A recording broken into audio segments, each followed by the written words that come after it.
Wesh l'équipe, c'est Usurpateur et aujourd'hui on se retrouve pour une toute nouvelle vidéo. Une vidéo sur mes projets pour FIFA 23. Voilà, j'ai précommandé FIFA 23, c'est officiel. Les vidéos vont arriver dessus. Je vais faire plusieurs épisodes pour vous expliquer mes projets. Donc je vais faire une carrière manager avec 3 clubs, dont un que je créerai. Et une carrière joueur. Après je ne sais pas si je ferai des concepts à part, etc. Faut que je trouve mon rythme. Donc c'est parti pour la carrière manager numéro 1. Et oui, comme vous pouvez le voir, ma première carrière manager sur FIFA 23 sera avec l'Olympique de Marseille, un club très détesté comme un club très aimé. L'Olympique de Marseille est en train de se reconstruire activement en Ligue 1, est en train de regoûter à la Ligue des Champions, mais j'ai un meilleur projet, mon projet que je vais vous expliquer. C'est un projet que j'envisage à moyen terme. Donc qu'est-ce que j'appelle moyen terme? C'est un projet qui durera approximativement 3 ans. L'objectif principal sera de ramener l'Olympique de Marseille parmi les grands clubs d'Europe et de concurrencer le Paris Saint-Germain. Pour ça, il va falloir passer par un grand ménage de l'effectif, donc en plusieurs étapes. La première étape sera de dégraisser la masse salariale du club. Donc on parle de Cédric Bakambu qui est très peu utilisé et qui coûte 400 000 € par mois à l'Olympique de Marseille. Arkadiusz Milik qui lui aussi coûte 400 000 € à l'Olympique de Marseille par mois. Cependant, il est prêté à la Juventus de Turin avec une option d'achat. Deuxième gros point, ce sera de lever les options d'achat des prêts sur les joueurs intéressants. Je parle d'un Matteo Guendouzi qui a déjà vu son option d'achat être levée par l'Olympique de Marseille. Mais cette année, par exemple, je parle d'un Amin Harit qui peut être très intéressant, qui apporte énormément. Troisième gros point, avoir un effectif compris entre 22 et 24 joueurs aptes. Qu'est-ce que j'appelle des joueurs aptes? C'est des joueurs qui sont actuellement présents, qui vont être présents pour la Ligue 1, qui vont être présents pour la Ligue des Champions. Je ne parle pas des jeunes joueurs, je ne parle pas de la réserve non plus, je parle vraiment des joueurs aptes actuellement à jouer ces deux grandes compétitions. Mais forcément, comme dans tout club, surtout à l'Olympique de Marseille, on va arriver au quatrième gros point, ce sera de trouver des pépites locales. On parle d'un Maxime Lopez qui est parti à Sassuolo. On parle aussi de Boubacar Kamara qui est parti libre gratuitement. On parle d'un Nathan Ake qui est parti aussi. C'était des joueurs qui avaient un très grand avenir à l'Olympique de Marseille. Certains ont fait leur choix.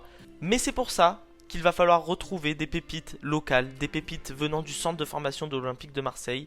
Et pour ça aussi, il va falloir passer par une étape, ne laisser aucun joueur à 1 an de la fin de son contrat. L'Olympique de Marseille a fait l'erreur cette saison avec Boubacar Kamara qui est parti à Aston Villa gratuitement.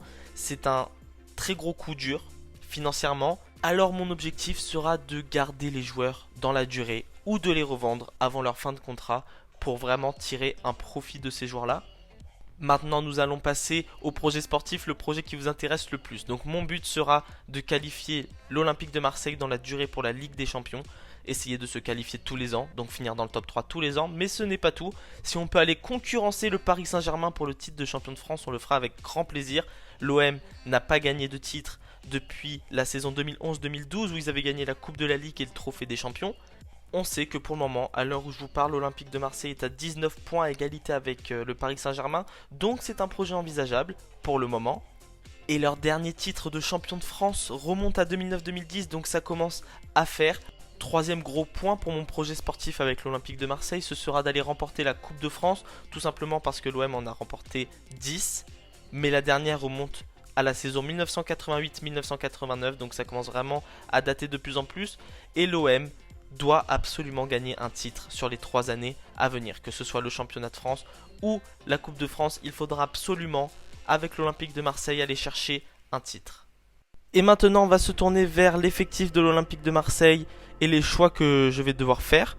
Donc, un groupe approximativement de 28 joueurs avec des jeunes joueurs, des joueurs plus expérimentés, des joueurs qui sont là depuis longtemps.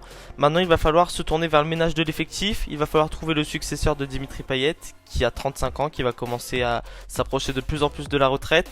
Et on n'a pas ce joueur-là qui sait faire les différences dans les passes, dans la vision de jeu. Il va falloir aller trouver ce joueur. Ensuite, il faudra avoir 3 joueurs locaux du club. Donc comme je vous ai dit juste avant, 3 joueurs locaux du club, c'est des joueurs qui sont nés à Marseille, formés à Marseille, comme des Maxime Lopez, comme des Boubacar Kamara, des joueurs qui nous manquent actuellement à Marseille. On a quasiment plus un seul joueur du centre de formation. Donc va falloir aller trouver ces 3 joueurs du centre de formation. La troisième condition sera de prêter les joueurs à qui on ne garantit pas de temps de jeu. Je vais dire un exemple, par exemple Gilles Vanik qui vient d'arriver. Là, il n'y a pas tous les jeunes joueurs dans l'effectif, il en manque encore quelques-uns. Mais voilà, c'est pour vous donner une idée, il va falloir aller prêter les joueurs dont on ne va pas beaucoup se servir et qui peuvent avoir un bon potentiel ailleurs pour aller faire une saison complète. Ensuite, on va aller sur un point très important à mon goût. L'Olympique de Marseille, comme vous l'avez vu avant, joue la Ligue des Champions, joue la Ligue 1 et joue la Coupe de France à fond. Donc va falloir aller doubler les postes car les matchs vont s'enchaîner tous les 3 jours. Alors il va falloir aller doubler les postes, je pense par exemple au poste de Nuno Tavares. Seth Kolasinac, je le vois plus en défenseur central. Il faut vraiment un joueur qui percute autant que Nuno Tavares. Pour moi, les doublures doivent être aussi fortes que les titulaires indiscutables.